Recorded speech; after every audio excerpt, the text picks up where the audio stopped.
मान अंगना में गाय के गोबर से चौका लगेबे। हाँ, ओ चौका पर दू आसनी दाका अहाँ के जोगी के बैठेबे।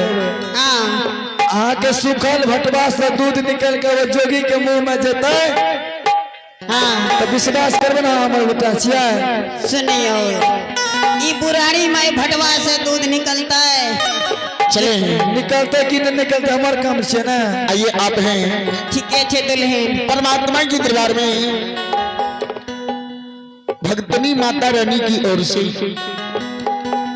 भक्तनी माता रानी ग्राम में रानी पट्टी की ओर से परमात्मा के दरबार में बड़ी उदार दिल से शानदार 21 रुपए 51 रुपए की दान आए हैं। तब करिए नहीं जा भूलबा।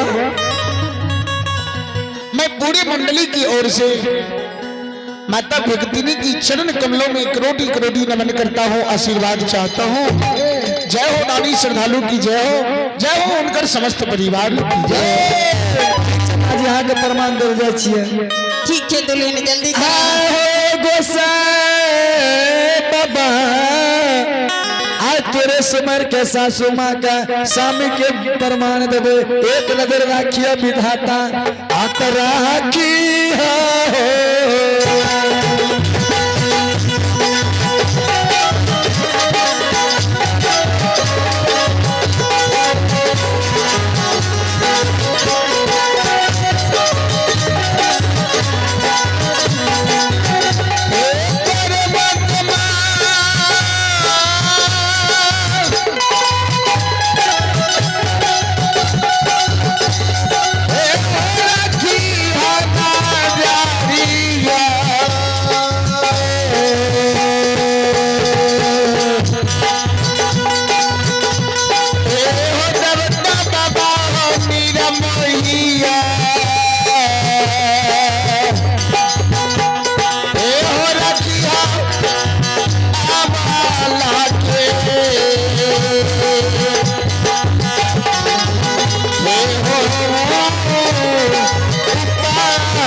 बाबा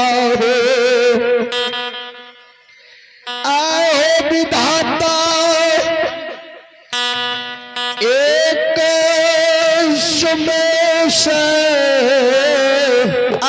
परमात्मा 12 बरस बन के दिल्ली में रहलिए के दिल्ली में तप का भगवान से देवता को कमलिए। शरीर शुद्ध शरीर के शुद्ध कलिए भगवान आज शुद्ध शरीर ला फिर माँ के 3200 सुआ दूध जो मुख में जेते भगवान शरीर अशुद्ध भा जेते। विधाता आई जो माँ के दूध के ग्रहण करे छे तो शरीर फिर अशुद्ध भा जेते भगवान। आए हो परमात्मा या सत्य नैया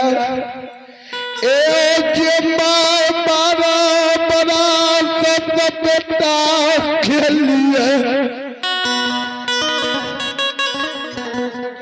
काल बहल रहे कहिया पुत्र हमर गोद। चले आइए अब हैं राम रस बाबू उनकर पोता एवं पोती की ओर से परमात्मा के दरबार में बड़ी उदार दिल से शानदार है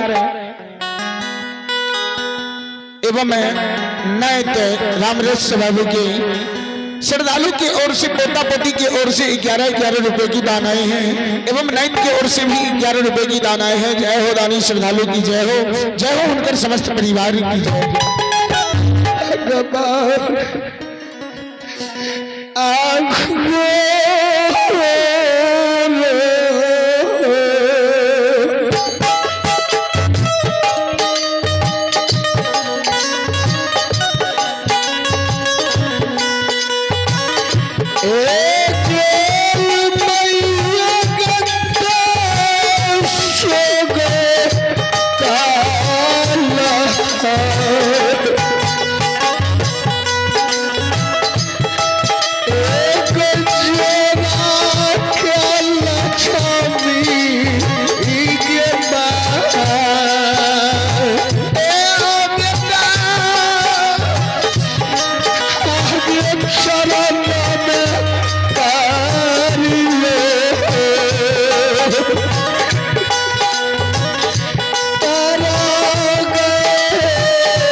माँ हो बेटा सबके बेटा रहिए मांगे बेटा गंदली से लौट के लिए ये कोरिया भगन तेरे बेटा के मिले आज 12 बरस में बेटा ये लो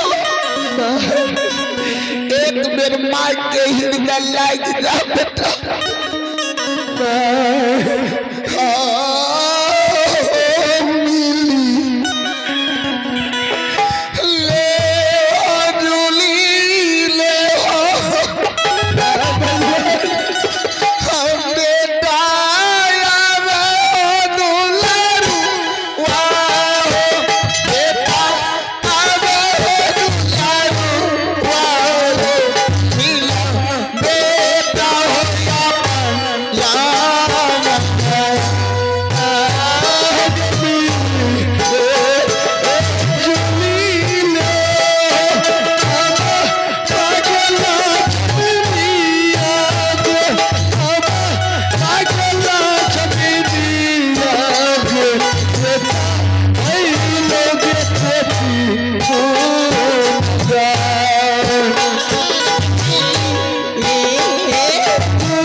बोलो बोलो श्री देवदाता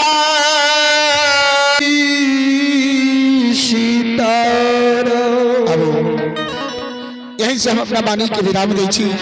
एमे जे त्रुटि गलती गावे बजावे में भेल हेतै अहाँ सब नदान बालक समेत क्षमा करबे। बोलिए सच्चे दरबार की